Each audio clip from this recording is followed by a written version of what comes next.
Hello दोस्तों, स्वागत है आप सभी का वैल्यू इन्वेस्टर यूट्यूब चैनल के ऊपर। बात करेंगे इस वीडियो में रेलवे सेक्टर के दो सबसे बड़े शेयर के ऊपर, यानी आईआरएफसी, साथ में बात करेंगे आरवीएनएल के ऊपर।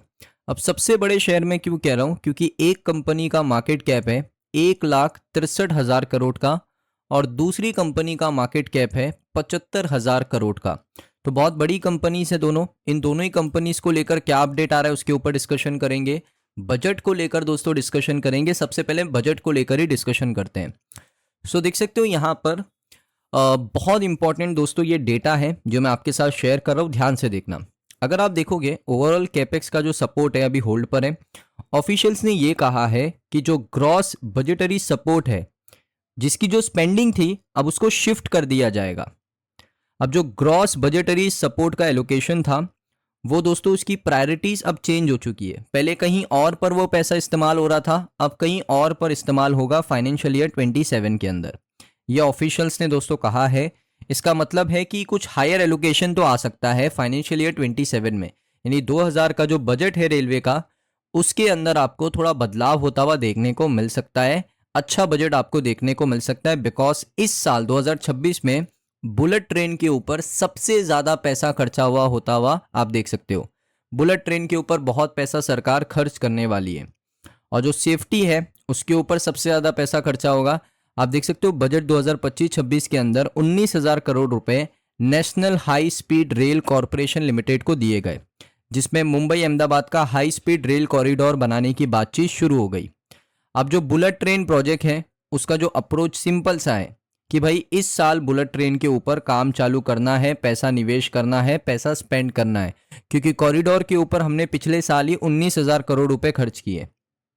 उसके साथ जो रेवेन्यू आ रहा है, जो कैपेक्स से रेवेन्यू जनरेट कर रही है गवर्नमेंट और इंडियन रेलवेज, तो उससे भी कुछ पैसा बचाकर इसमें इन्वेस्ट किया जा सकता है। ये अभी तक की रिपोर्ट से इंडियन रेलवेज का जो कैपेक्स है वो दोस्तों बजटरी ग्रांट से आता है। सपोर्ट ये है कि नए रेलवे ट्रैक्स आपको देखने को मिलेंगे, मल्टी ट्रैकिंग आपको देखने को मिलेगा, उसमें इलेक्ट्रिफिकेशन का पूरा काम कंप्लीट होगा, साथ में जो ब्रॉड गॉज नेटवर्क है उसको इम्प्रूव किया जाएगा। तो ये सारी चीज़ें दोस्तों जिसके ऊपर सरकार बहुत ज़्यादा पैसा स्पेंड करने वाली है।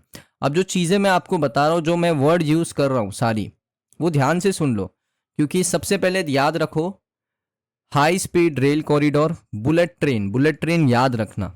इससे जो मतलब की कंपनीज हैं उनके ऊपर थोड़ा नज़र लगा के रखो।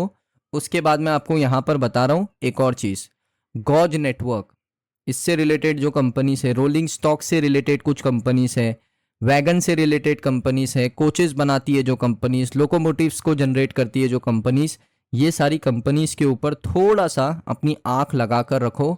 उनको थोड़ा सा फोकस करो, उन कंपनीज के ऊपर देखो कैसे परफॉर्म कर रही है। बस इतना ही कहना चाहूँगा, समझदार को इशारा काफ़ी है। आगे बढ़ेंगे। उसके बाद देख सकते हो ऑफिशियल्स ने ये भी कहा कि जो अगला फिस्कल बजट है उसमें फंड बढ़ेगा, क्योंकि न्यूअर वंदे भारत और अमृत भारत की ट्रेन देखने को मिलेंगी। एक रिपोर्ट भी आई थी कि जो अमृत भारत है और वंदे भारत है, जितना हम प्रोडक्शन 2026 में कर सकते हैं उससे डबल करना चाहिए।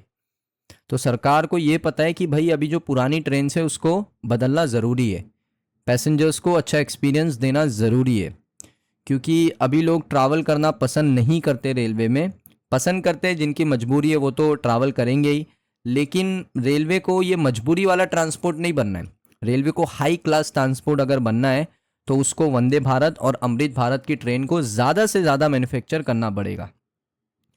उसके बाद दोस्तों यहाँ पर आप देख सकते हो रेलवे बोर्ड ये भी एक्सपेक्ट कर रही है कि कुछ सेविंग करेगी वो अपने रेवेन्यू में से, और जो फ्रीट का अर्निंग आया है, जो ट्रांसपोर्टेशन से पैसा कमाते हैं गुड्स को ट्रांसपोर्ट करके, उससे भी कुछ सेविंग करके कंपनी रेलवे कंपनीज को यहाँ पर प्रोजेक्ट्स मिल सकते हैं। तो ये सारे अपडेट्स हैं दोस्तों जो इंपॉर्टेंट है, मैंने आपको बता दिए। अब आईआरएफसी के टारगेट को लेकर काफ़ी लोग पूछ रहे थे। तो देखिए एनालिस्ट का ये मानना है कि आईआरएफसी का शेयर यहाँ से 145 से लेकर 160 रुपये का जो रेंज है वहीं पर काम करता हुआ देखने को मिल सकता है। अब ये कब होगा, जनवरी के महीने में होगा या उसके बाद बजट के बाद होगा, वो सारी चीज़ें आपको पता चलेगी। सो 145 से लेकर 160 रुपये का जो टारगेट है वो निकल कर आ रहा है। आरवीएनएल को लेकर क्या अपडेट है? देखिए आरवीएनएल को लेकर बड़ा सिंपल सा अपडेट है। आरवीएनएल को लेकर ये अपडेट है कि आरवीएनएल बन चुका है सबसे लोएस्ट बिडर 201 करोड़ का। इनका वर्कशॉप है ओडिशा के अंदर। मैं आपको थोड़ा सा अपडेट दे देता हूँ। यहाँ पर आप देख सकते हो RVNL एक लोएस्ट बिडर बन चुका है एक प्रोजेक्ट के लिए। ईस्ट कोस्ट रेलवे का प्रोजेक्ट है जिसमें सेटअप करना है वैगन पीरियोडिक ओवरऑल के साथ। वर्कशॉप है कांटा बांजी ओडिशा के अंदर। कंपनी ने कहा रेगुलेटरी फाइलिंग मंडे के सेशन में। प्रोजेक्ट के अंदर इन्वॉल्व है इस्टेब्लिश करना एक वर्कशॉप को जिसकी कैपेसिटी होगी 200 वैगन की और एग्जीक्यूट होगा। लगभग 18 महीने लगेगा इस प्रोजेक्ट को कंप्लीट होने। प्रोजेक्ट का कॉस्ट ही 201 करोड़ का है GST हटाकर। सो ये बड़ा प्रोजेक्ट है जो आप कह सकते हो RVNL को बनाना है और जल्द से जल्द बनाना है। 18 महीने का समय इन्होंने ले लिया है। सो दोस्तों ये थे अपडेट्स। आपको अपडेट्स कैसे लगे कमेंट सेक्शन में बताइए। अगर अच्छे लगे हो वीडियो को लाइक करें। चैनल पे अगर आप पहली बार आए हो सब्सक्राइब कर लो। मिलता हूँ मैं आप सभी लोगों को नेक्स्ट वीडियो में।